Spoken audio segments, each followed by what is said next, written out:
Welcome back to the channel. In this video, let's take a trip down memory lane. So let's look at the fighter Patrick Cummins. So we all know where he's at currently in his MMA career. I'm not saying it's the end of his career. I'm not saying he's accomplished all that he's accomplished.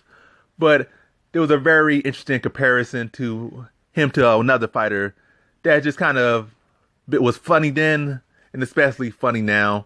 No disrespect to Patrick Cummins, but it's just hilarious that they compared him to this other fighter. So years back when Patrick Cummins hadn't debuted in UFC yet, and it was one of the biggest prospects inside the light heavyweight division, and like they had, they always have these videos or these threads or these posts where they say the best prospects outside the UFC. Well, Patrick Cummins was on one of those lists, and they had a video of him, and they're showing his highlights and showing him flipping around, doing some gymnastics, and etc. etc.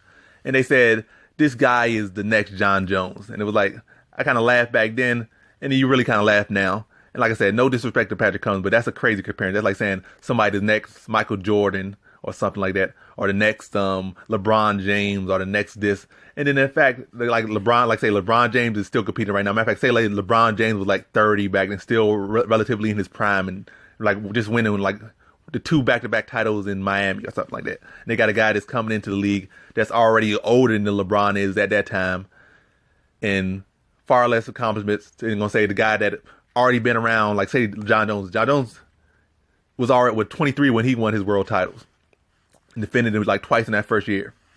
So to be the next John Jones, you can't be older than John Jones is at 30 and already pretty much did what he did and just added on to it. Like John Jones already at 30 had accomplished more than only about 4 or 5 fighters in MMA.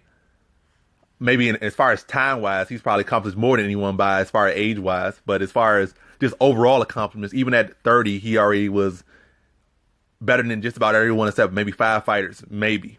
And even then, you probably say he accomplished more than those people and could be number one. So to say somebody's next John Jones and they're already at least 2 or 3 years older than John Jones, not in the UFC, hasn't shown as much talent as John Jones, really just showed to be a one-dimensional wrestler with kind of iffy striking.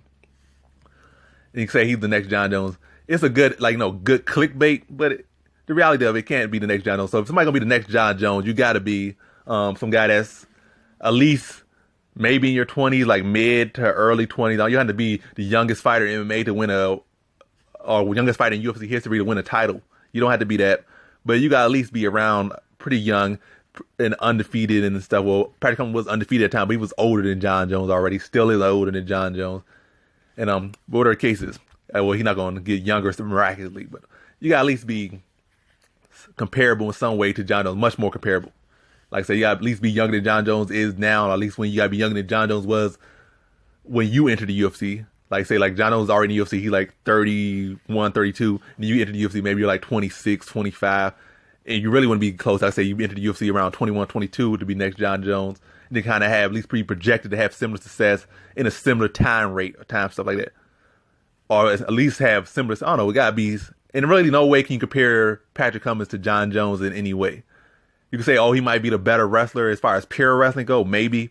You might say, wrestling-wise, they're both solid wrestlers, but overall, John Jones is just a whole different beast than Patrick Cummins always was and always has been.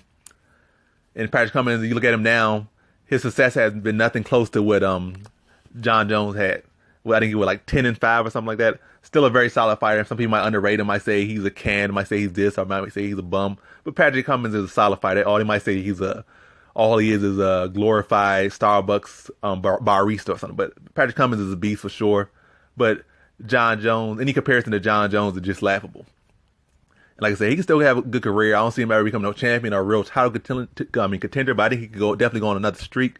But that's really about it. Can't see him go in heavyweight. Can't see him going on a middleweight and having no great success. He might have extend his career a little bit if he can cut down to middleweight. If you go to heavyweight, I don't really see much happening there. Light heavyweight, maybe a couple streaks here and there, but that's about it. But like I said, Patrick Cummins is a good fighter, but any comparison to John Jones is really just laughable, before or after. But it was interesting when he came into the UFC, they would give him all those comparisons, and really the peak of his career is when he started saying he made Daniel Cormier cry and all that stuff. And he was undefeated and stuff, and they have history. And plus, on top of that, how much he was getting a little bit of hype from, people looking at prospects as far as people that have potential in the UFC. So, like, he had potential. He was bringing them a decent backstory. And then that all pretty much fell out when Daniel Cormier stopped in the first round. He had some success further after that. Like he had success kind of in the UFC, lost Daniel Cormier, had success after that loss, then kind of plateaued a little bit. But whatever case, he was a good fighter, is a good fighter, but any comparison to John Jones is just laughable. And that concludes this video. Thanks for watching. Like, comment, and subscribe, and come back for more videos. Peace.